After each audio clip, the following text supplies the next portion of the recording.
I'm Sarah.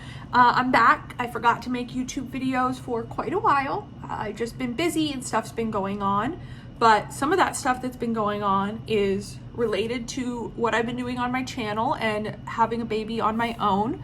So I wanted to come with a few updates. I'll make a couple different videos on different items because a number of things have been happening, but what I wanted to start with was I bought sperm. And I know one of the most common questions I ever see is, how do you pick a donor? What is it like? People are fascinated by the process, and it is pretty wild the way you put on filters the way you would if you were shopping for clothes and pick things out. So I figured I would talk a little bit about my process and why and when I bought the sperm I did. So I've been poking around for probably a year, but I started taking it seriously and picking out favorites a few months ago. And my fertility clinic gave me a list of kind of their preferred banks, who they work with and they trust and all of that. So I took a look at all of those, and this sounds bad. I feel bad that price was an element, but some of the banks were just expensive as heck. Why are some of them hundreds of dollars more? But I also didn't want a crappy bank. So I narrowed it down to a few from there. The lighting makes it look like I did that so much lower than I did. I swear I'm not crazy. But so I narrowed it down within those few banks, and I started looking heavily at Seattle Sperm Bank and the Northeastern Cryogenics Center. New England Cryogenic Center? New England Cryogenic Center. The NE always confuses me. But so I looked at those two and I made a list. In terms of criteria, so one of the first things I did was filter by identity disclosure. So when you're buying sperm, you can get truly anonymous sperm where there's no promise that the child will ever get any information on the donor. And that is usually a little bit cheaper because no one has to maintain the records for 18 years. And then there's different levels of identity disclosure. So different banks have things when the child's 18, they can be given personal information. They can be guaranteed one phone call, but no personal information, things like that. So I wanted to make sure that I chose something that when my kids grow up, when they're 18, they have the option to contact the donor if they want to. So that was one of the first things I looked for. And then I learned the hard way, the other thing to filter on was the type of specimen that they had. So they sell it in a number of ways, right? You can get IUI specific, you can get ICI specific, IVF specific, and there's slight differences in all of these. And there was a couple times where I found a donor I really liked and then would notice that they didn't have the type of sperm that I needed in stock. So I filtered by that. Those were my first two criteria.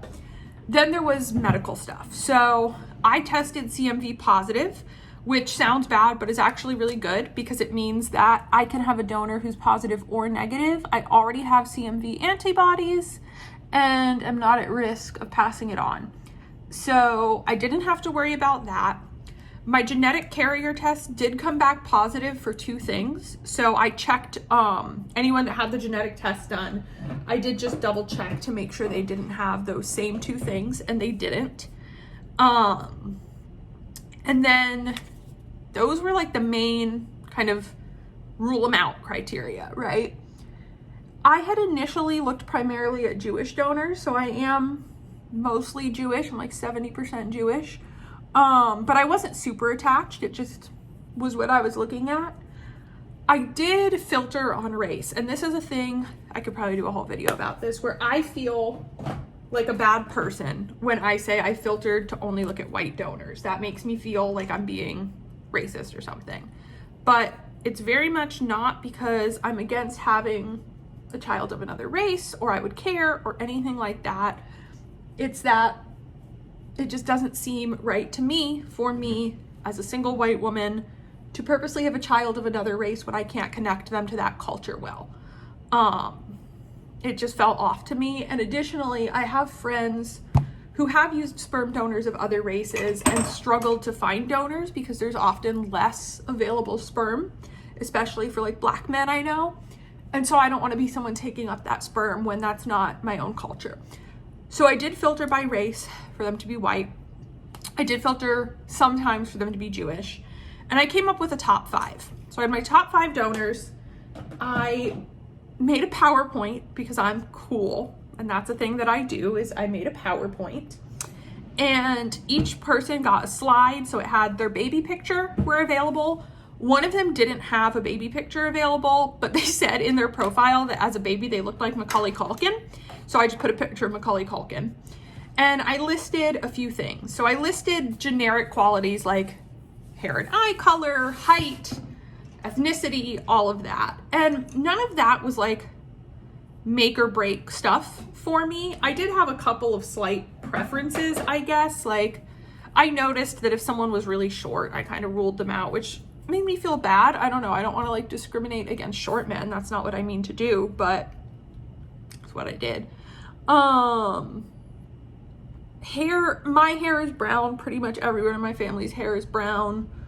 Most of the donors I looked at had brown hair. Chances are low there. There is, based on my genetic makeup, like a chance I could have a kid with not brown eyes, which seems fun, but obviously is not enough to care about. So like, it was kind of a fun bonus for me if someone had lighter eyes or had a lot of family members with lighter eyes, but it wasn't going to be like, this donor is perfect and I can't use them because of that, you know? One of the things I did really get attached to was the idea of someone with musical talent.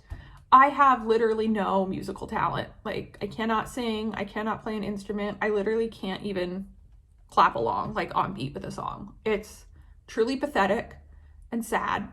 And so I wanted my kid to have like a chance at a musical ability. So that was kind of one thing that's not that important that I got randomly attached to and decided to somewhat filter by. Like I looked for people who played instruments or were in bands or things like that. So I talked about what their musical talent was, what they like majored in, and any hobbies they had. And then I also touched on family history. And this was weird because everybody has stuff in their family history. You're like never going to find a person that's like, no one's ever died in my family. So I wasn't super concerned about a lot of things. I just wanted it to not match my own family history. So for example, I don't have a strong family history of cancer, besides cancer like from old age, right? Or like from other conditions. So a little like family history of cancer wasn't super concerning to me where it might be to somebody else, but Alzheimer's runs in my family. So I didn't want a strong family history of Alzheimer's. Alcoholism is in my family. And so I didn't want a lot of alcoholism or substance abuse issues and things like that. So I paid attention to that and listed it out on my donor PowerPoint, which I called the donor games because I'm cool.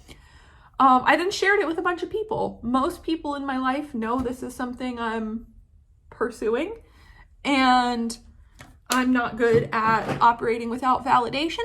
So I made people vote.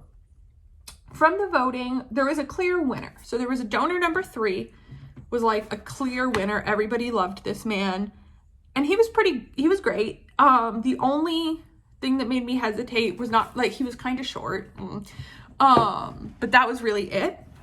And then donor number 1 was the second most chosen. And donor number 1 I'd been kind of drawn to. I think even before I made this chart and sent it out, I sort of knew like it's going to be 1 or 3. And all the votes confirmed that. I started leaning towards 3 because I actually met someone on a forum who has a child by that donor. And we were talking and she knew someone else and they were really nice and sweet and like into being friends, and her daughter is adorable.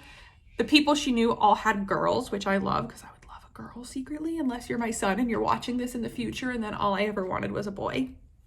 But I was leaning strongly that way and I hadn't yet bought anything, but I've been kind of tracking it online, and this guy had like 25 vials of IUI left. And I went to buy it one day, or I went to look one day, gone, 0, nothing. His page is gone. So I was like, what? So I chatted the sperm bank and they were like, yeah, when they get down to 20 vials, we make them sibling only. So you can only buy it if you already have a child by him. So he was just like straight up off the market. So I was a little sad, but I also took it, like I immediately was like, okay, then we'll buy donor number 1. And I figured if I was that quickly okay with it, then that was probably an okay decision to make, right? So I started looking to buy donor number 1. Pause while I spray my face. Okay, so decided we're gonna buy 1. I pulled the money out of my savings account I have for this to buy 3 vials. Let's see.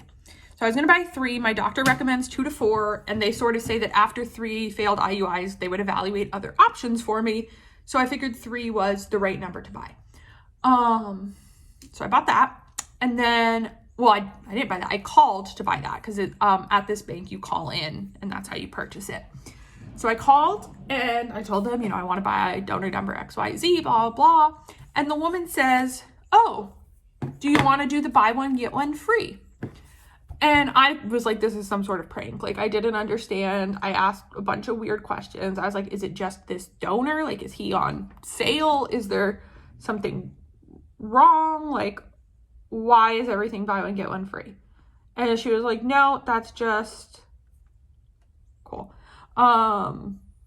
We're just running a promotion right now for a little while. Like, literally for a couple months, I think she said. And this is New England Cryogenic Center, so they might still be doing it. And literally every vial of sperm, buy one, get one free. So I ended up getting 4, but only paying for 2. So ultimately I spent about $750 less than I was planning to, and I got an extra vial of sperm, which was like awesome and made me feel very like number 1 was like meant to be, like that's the donor I should pick. Obviously it all worked out. Not the price is the main factor, but I liked it. So that got delivered a couple weeks ago and is waiting for me at the clinic.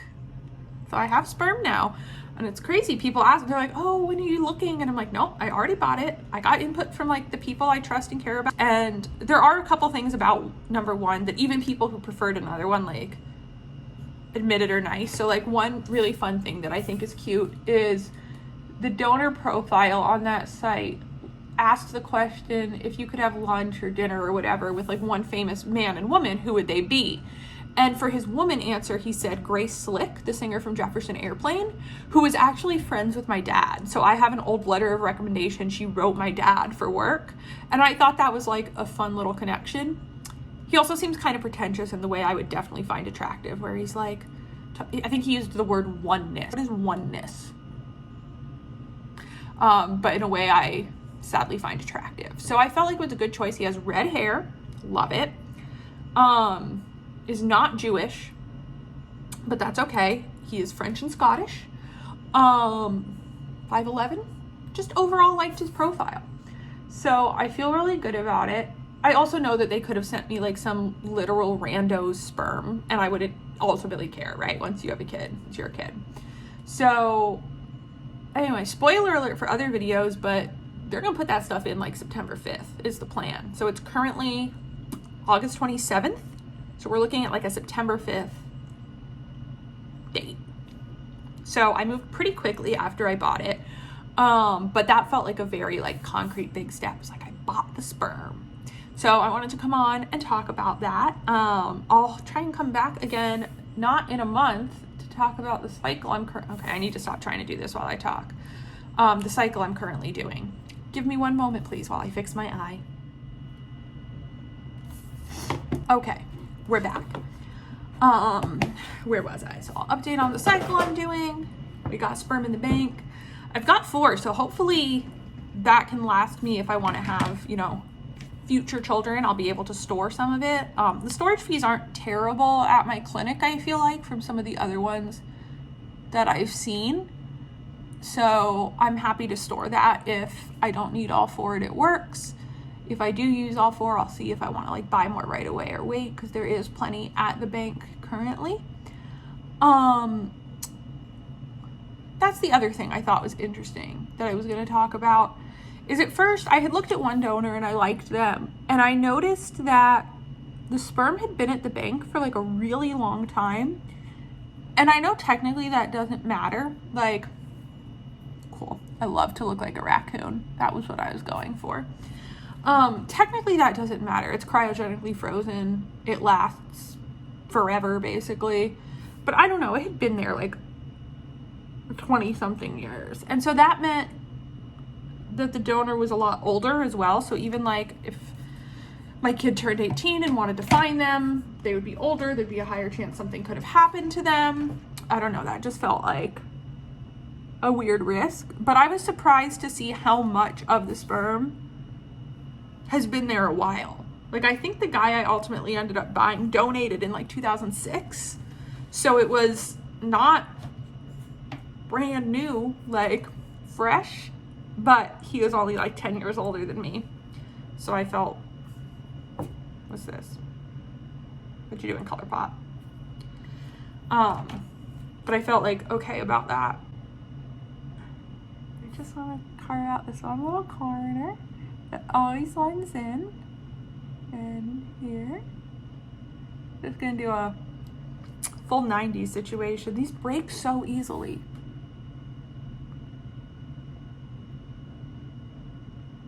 Ooh, I love the way I just fucked that up from trying to look in my camera and my mirror at the same time. That's exactly what I was going for. We're just gonna move on to the glossy part and pretend we didn't screw our whole life up right there.